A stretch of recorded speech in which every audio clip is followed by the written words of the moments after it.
এটা লক্ষ্য করো, the walls of our house have been painted dash green. The walls of our house have been painted dash green. এই যে শূন্যস্থান, এখানে কোন প্রিপোজিশন বসবে একটু ভালোভাবে লক্ষ্য করো। The walls of our house have been painted dash green, মানে শূন্যস্থানে কোন প্রিপোজিশন বসবে। এটা নিবন্ধন পরীক্ষার প্রশ্ন, কলেজ পর্যায়ের।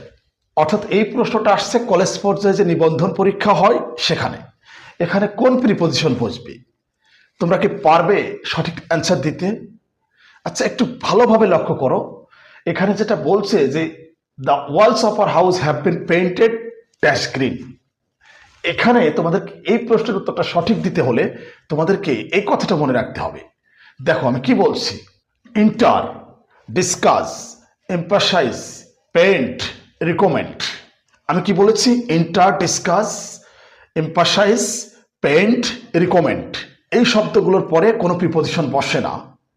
যদি এই কথাটা মনে রাখো, enter, discuss, emphasise, paint, recommend, স্ক্রিনে লক্ষ্য করো, এই শব্দগুলোর পরে কোনো প্রিপোজিশন বসে না। যদি এটা তোমরা মনে রাখো তাহলে এই প্রশ্নের উত্তরটা দিতে পারবে।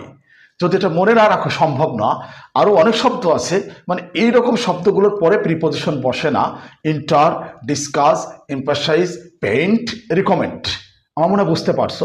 যদি এটা মনে রাখো তাহলে কিন্তু এই প্রশ্নের উত্তর দেওয়া সম্ভব। দেখো কি, এই যে পেইন্টেড আছে এখানে, নিয়মে কি বলেছে?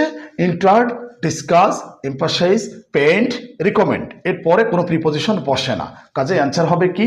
No preposition. দেখো নো প্রিপোজিশন আছে এখানে।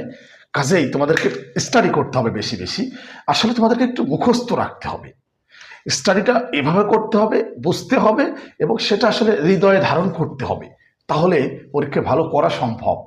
দেখো, enter, discuss, emphasise, paint, recommend, এই শব্দগুলোর পরে প্রিপোজিশন বসে না। এটা যখন তোমার মনে থাকবে তখন তুমি অ্যান্সারটা দিতে পারবে। যেহেতু দেখো পেইন্ট, পেইন্টের পরে কি বসবে না? প্রিপোজিশন বসবে না। আমার মনে হয় বুঝতে